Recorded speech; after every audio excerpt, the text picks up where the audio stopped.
let's start our lecture. Now we will start with reach controls, which is also a type of web server control, right? And there are two types of reach control, that is calendar control and ad rotator control. So calendar and ad rotator वो web server control में कौन सी type के अंदर रखे हैं? That is rich control, right? We can say that reach controls are the web controls that have complex user interface elements. हमें पता है कि अगर हमें कैलेंडर के साथ वर्क करना है, मतलब वो कैलेंडर के अंदर अगर हम डेट सिलेक्ट कर सकते हैं, रेंज ऑफ डेट सिलेक्ट कर सकते हैं, कैलेंडर अपने हिसाब से उसको बना सकते हैं, means first day of the week कौन सा होना चाहिए वो भी हम सेट कर सकते हैं, राइट? वो सारी चीजें हम कैलेंडर कंट्रोल के साथ कर सकते हैं।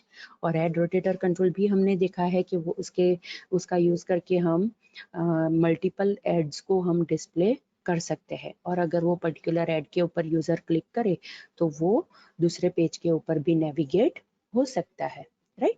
So these are the two controls which are specified within reach controls of web server controls, right? It will renders itself with a complex sequence of HTML elements and may even use client-side JavaScript. Right?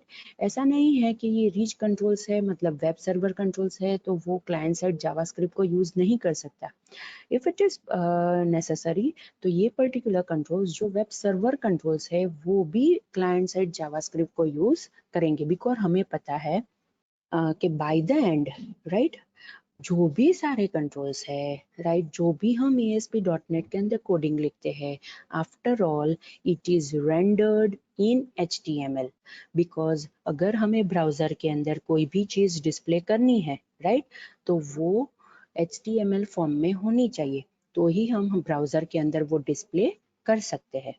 That's why हम ASP.NET के controls ले ले या फिर जो VB language का use करके हम लॉजिक लिखते हैं वो ले ले, XYZ हम कोई भी चीज ले ले जो सर्वर के ऊपर भी क्यों ना प्रोसेसिंग होती हो, लेकिन अगर उसको ब्राउजर के अंदर रेंडर होना है, मतलब ब्राउजर के अंदर डिस्प्ले होना है, तो वो HTML के अंदर होना चाहिए, right? So by the end these reach controls are also rendered in terms of HTML elements, right? So one by one हम ये दोनों कंट्रोल्स देखते हैं। फर्स्ट इज कैलेंडर कंट्रोल, यहाँ पे मैंने इमेज रखी है कैलेंडर कंट्रोल की, right? Now what is calendar control? Obviously वो 1 month at a time display करेगा in terms of calendar. Again I repeat, वो at a time 1 month display करेगा, राइट? और आप ये कैलेंडर कंट्रोल का यूज करके 1 मंथ टू अनदर मंथ आप नेविगेट कर सकते हो, पर्टिकुलर डेट सिलेक्ट कर सकते हो, या फिर रेंज ऑफ डेज भी आप सिलेक्ट कर सकते हो। It totally depends on the functionality कि जो आपको ये पर्टिकुलर कैलेंडर कंट्रोल के साथ करनी है, राइट? बट आपको याद रखना है कि कैलेंडर कंट्रोल के अंदर हम eight a time 1 month display कर सकते हैं, राइट? ऑब्वियसली इसकी प्रॉपर्टीज होगी ताकि हम ये कैलेंडर कंट्रोल के अंदर अपने हिसाब से वर्क कर पाए, right? First is day header style. Day header style मतलब ये जो है ना संडे मंडे ट्यूसडे, उसकी स्टाइल अगर हमें सेट करनी है, राइट, तो हम ये सेट कर सकते हैं। Another is day name format. Day name format मतलब ये जो SUN लिखा है, MON लिखा है, उसका फॉर्मेट हमें सेट करना है तो भी हम कर सकते हैं, राइट? अभी क्या है 3 कैरेक्टर्स के अंदर डिस्प्ले होता है, अगर हमें पूरा वर्ड डिस्प्ले करना है तो भी हम वो इसके अंदर सेट कर सकते हैं।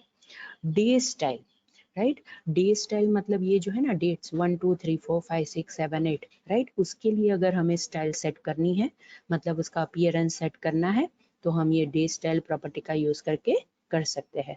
Another is first day of the week, मतलब ये जो संडे से स्टार्ट होता है, राइट, बिकॉज अभी by default first day of the week Sunday set हुआ है।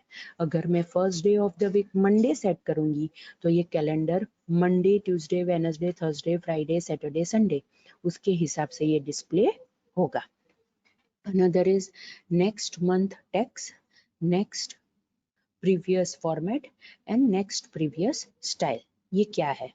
ये जो एरोज आपको दिखाई दे रहे हैं यहाँ पे, बिकॉज ये एरो पे अगर आप क्लिक करोगे तो वो प्रीवियस मंथ डिस्प्ले करेगा, ये एरो पे आप क्लिक करोगे तो वो नेक्स्ट मंथ डिस्प्ले करेगा, राइट? मतलब अगर मुझे यहाँ पे एरो की जगह कोई टेक्स्ट डिस्प्ले करना है, दैट इज नेक्स्ट, प्रीवियस, ऐसा कुछ डिस्प्ले करना है, तो मैं ये next month style sorry next month text property का यूज करके कर सकती हूँ। अगर मुझे उसको फॉर्मेट करना है ये दोनों चीज को, राइट, तो ये फॉर्मेट प्रॉपर्टी का यूज करके कर सकती हूँ। और मुझे उसका अपीयरेंस सेट करना है, दैट इज उसकी स्टाइल सेट करनी है, उसका बैकग्राउंड कलर, फॉर कलर, वो सारी चीजें मुझे सेट करनी है, राइट, तो मैं ये स्टाइल प्रॉपर्टी का यूज करके कर सकती हूँ, right. Another is previous month text, obviously अगर नेक्स्ट मंथ टेक्स है तो दूसरी प्रॉपर्टी प्रीवियस मंथ टेक्स भी होगी, because next and previous are the two different things, because एक के अंदर लेस देन साइन होती है, दूसरे के अंदर ग्रेटर देन साइन होती है, right. Now these are the important properties. Selected date, मतलब ये कैलेंडर कंट्रोल के अंदर यूजर जो भी डेट सिलेक्ट करेगा, अगर मुझे वो जानना है तो मैं ये सिलेक्टेड डेट प्रॉपर्टी का यूज कर सकती हूँ। Another is selected dates, because मैंने आपको बताया था कि कैलेंडर कंट्रोल में से सिर्फ एक डेट नहीं बट रेंज ऑफ डेज भी हम सिलेक्ट कर सकते हैं। तो सिलेक्टेड डेट प्रॉपर्टी के अंदर अगर यूजर एक ही डेट सिलेक्ट करता है तो हम वो प्रॉपर्टी का यूज कर सकते हैं, और अगर user range of days select करता है तो हम सिलेक्टेड डेट्स प्रॉपर्टी का यूज करके वो सारे डेज रिट्राइव कर सकते हैं, राइट।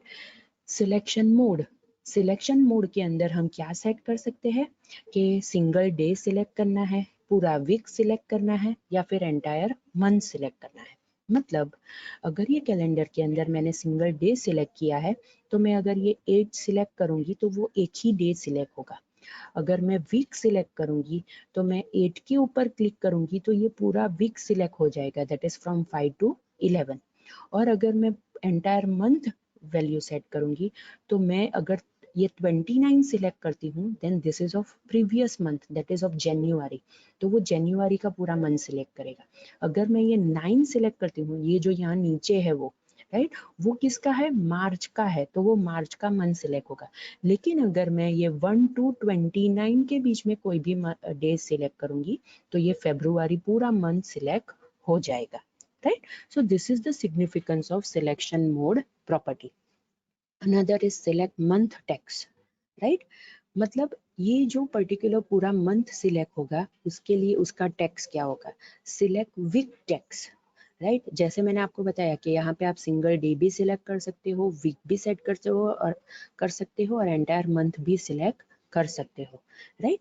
मतलब ये सिलेक्ट मंथ टैक्स और सिलेक्ट वीक टैक्स के अंदर आप क्या सेट कर सकते हो, या फिर आप क्या रिट्राइव कर सकते हो, the text displayed for the month selection element in the column indicator, right. मतलब ये पर्टिकुलर कॉलम के अंदर आपको जो भी सिलेक्शन होता है उसके लिए अगर आपको टेक्स्ट सिलेक्ट करना है तो आप यहाँ पे सेट कर सकते हो। Show day header, obviously true और फॉल्स होगा, मतलब ये आपको ये पर्टिकुलर जो रो है that is Sunday Monday Tuesday, ये चाहिए कि नहीं चाहिए, तो आप ये शो डे हेडर का यूज करके आप कर सकते हो। Another is show grid lines, अभी अगर आप ये कैलेंडर कंट्रोल के अंदर देखोगे तो कोई भी ग्रिड लाइंस नहीं है, राइट। लेकिन अगर आपको यहाँ पे बीच में लाइंस चाहिए ऐसे कॉलम्स और रोज, राइट, तो ये शो ग्रिड लाइंस प्रॉपर्टी को आप ट्रू सेट कर सकते हो। शो नेक्स्ट प्रीवियस मंथ, मतलब अगर आपको ये नेक्स्ट मतलब प्रीवियस और नेक्स्ट ये दोनों चीज चाहिए कि नहीं चाहिए। क्या होता है कि अगर मुझे एक ही मंथ डिस्प्ले करना है, यूजर को नेक्स्ट प्रीवियस नेविगेशन नहीं करने देना है, तो मैं ये शो नेक्स्ट प्रीवियस मंथ को फॉल्स सेट करूंगी तो वो मुझे लेस देन और ग्रेटर देन साइन नहीं देगा। शो टाइटल, मतलब मुझे ये जो यहाँ पे फरवरी 2012 लिखा है वो चाहिए कि नहीं चाहिए, राइट। एंड टूडेज डेट, मतलब अगर मुझे कैलेंडर कंट्रोल का यूज करके टूडेज डेट चाहिए, राइट, तो मैं ये प्रॉपर्टी का यूज कर सकती हूँ, right. So these are the different properties का जिसका यूज करके आप कैलेंडर कंट्रोल को फॉर्मेट कर सकते हो, उसका अपीयरेंस चेंज कर सकते हो, एंड अलोंग विद दैट आप उसमें से जो डेट यूजर ने सिलेक्ट की है उसकी वैल्यू भी आपको मिल सकती है, right? And the default event of this calendar control is obviously selection change, ताकि यूजर ये कैलेंडर कंट्रोल के अंदर जो भी डेट सिलेक्ट करेगा, राइट, जैसे ही वो सिलेक्ट करेगा ये सिलेक्शन चेंज इवेंट फायर होगी, मतलब हमें पता चलेगा कि यूजर ने कैलेंडर कंट्रोल के साथ इंटरेक्शन किया है। और जो सिलेक्टेड डेट है वो अगर हमें रिट्राइव करनी है तो हम ये सिलेक्शन चेंज इवेंट के ऊपर लिख सकते हैं। और ये हमने ऑलरेडी किया था रजिस्ट्रेशन पेज के अंदर जब हमने स्टूडेंट मैनेजमेंट सिस्टम क्रिएट की थी, right? Alright, now another rich control is ad rotator control, right? Ad rotator control के अंदर अगर मुझे रैंडमली बैनर या फिर रैंडमली एड डिस्प्ले करनी है from the list of ads, right, तो मैं ये एड रोटेटर कंट्रोल का यूज करके कर सकती हूँ। But the more important thing is कि एड रोटेटर कंट्रोल के अंदर अगर आपको कोई भी एड डिस्प्ले करनी है या फिर कोई भी बैनर डिस्प्ले करना है तो उसके लिए आपको XML फाइल चाहिए, बिकॉज एड रोटेटर कंट्रोल को XML फाइल के अंदर जो भी आप टैग्स लिखोगे, राइट, वही समझ में आते हैं। इट मीन्स अगर आपको एड रोटेटर कंट्रोल के साथ इंटरेक्शन करना है तो आपको XML फाइल के अंदर वो सारी चीजें लिखनी पड़ेगी and then to with the specified elements which are present in XML file for add rotator control, right? particular elements, particular text का यूज करना पड़ेगा तो ही आप ये एड रोटेटर कंट्रोल के अंदर कोई भी बैनर डिस्प्ले कर सकते हो, right? So one important thing you need to remember is कि add rotator control XML file के साथ ही interaction करेगा, right? And another thing is XML file is case sensitive file, right? मतलब आप उसके अंदर जो भी टैग्स लिखोगे वो टैग्स के अंदर जो भी upper case lower case letters है वो आपको याद रखने हैं। अगर आपने वहां पे मिस्टेक की तो बैनर डिस्प्ले नहीं होगा, राइट? वहां पे आपको एरर मिलेगी, तो वो आपको ध्यान से करना है, right? Okay, now obviously as it is a control तो उसकी प्रॉपर्टीज है। First and the most important property is advertisement file, because ये एडवर्टाइजमेंट फाइल प्रॉपर्टी के अंदर आप वो XML फाइल का पाथ सेट करोगे जिसके अंदर हम एडवर्टाइजमेंट रिलेटेड इंफॉर्मेशन सेट करेंगे। Again I repeat, advertisement file property is the most important property कि जिसके अंदर आप वो XML फाइल का पाथ सेट करोगे, राइट, जिसके अंदर आपने एडवर्टाइजमेंट रिलेटेड इंफॉर्मेशन लिखी है, right? So obviously as I have told कि अगर आपको एड रोटेटर कंट्रोल के साथ इंटरेक्शन करना है तो आपके पास XML फाइल होनी चाहिए और XML फाइल को एड रोटेटर कंट्रोल के साथ अटैच करने के लिए आपको ये एडवर्टाइजमेंट फाइल प्रॉपर्टी का यूज करना पड़ेगा, right? Another is alternate text field, right? Then alternate text field के अंदर आप क्या सेट कर सकते हो? You can get or set the custom data field use in place of the alternate text attribute of advertisement, right? मतलब ये जो सारे हैं ना, advertisement text field, image URL field, navigate URL field, keyword filter, right? अगर आपको याद हो तो हमने जब ये एड रोटेटर कंट्रोल का यूज किया था, राइट, उसके अंदर हमने जो वो XML फाइल बनाई थी, राइट, आई थिंक, हाँ, इट इज ओवर हियर, सी, हमने ऐसे एक XML फाइल बनाई थी, राइट? जब हम ये XML फाइल हमारे वेबसाइट के फोल्डर के अंदर ऐड करेंगे तो हमें सिर्फ ये फर्स्ट लाइन मिलेगी, that is question mark XML which indicates that this file is an XML file, right? उसके बाद हमने इसके अंदर दूसरे टैग्स ऐड किए थे। First tag was advertisements, right, that is the parent tag of all the tags. Advertisements tag के अंदर A कैपिटल, उसके अंदर फिर हमने एड टैग का यूज किया था, मतलब एडवर्टाइजमेंट टैग्स के अंदर हम उतने एड टैग्स क्रिएट करेंगे जितने बैनर्स या फिर जितनी एडवर्टाइजमेंट्स हमें ये एड रोटेटर कंट्रोल के अंदर डिस्प्ले करनी है, राइट? मुझे अभी सिर्फ 2 एडवर्टाइजमेंट डिस्प्ले करनी थी, इसलिए मैंने यहाँ पे 2 एड टैग का यूज किया है, राइट? अब एड टैग के अंदर हम वो पर्टिकुलर एडवर्टाइजमेंट के लिए डिफरेंट एट्रीब्यूट सेट कर सकते हैं।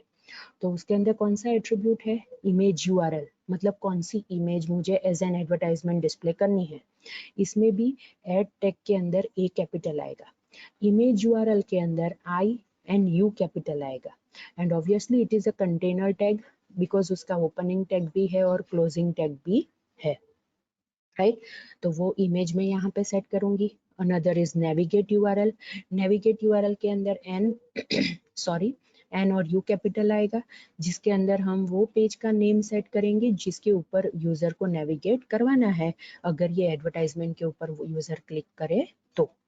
Another is alternate text. Alternate text के अंदर भी ANT capital, right. alternate text property कब वर्क करेगी, अगर ये इमेज अवेलेबल नहीं है तो वहां पे वो ये पर्टिकुलर टेक्स्ट डिस्प्ले करके दे देगा।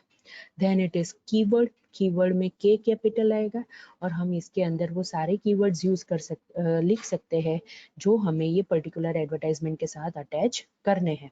सो ये जो 4 हमने यहाँ पे एलिमेंट्स देखे, इम्प्रेशंस में बाद में डिस्कस करती हूँ, ये जो 4 एलिमेंट्स हमने यहाँ पे देखे, right, see over here, it is similar to this 4 properties which are available in ad rotator, right.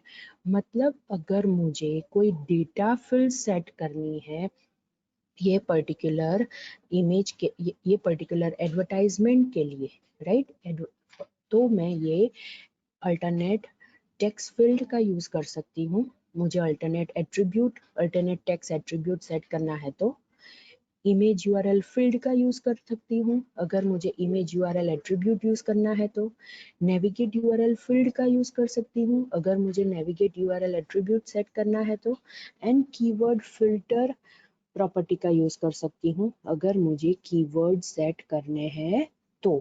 Means this 4 properties are similar to this 4 elements, right. And impressions के अंदर हम क्या सेट करते हैं, हम प्रायोरिटी सेट करेंगे particular advertisement की।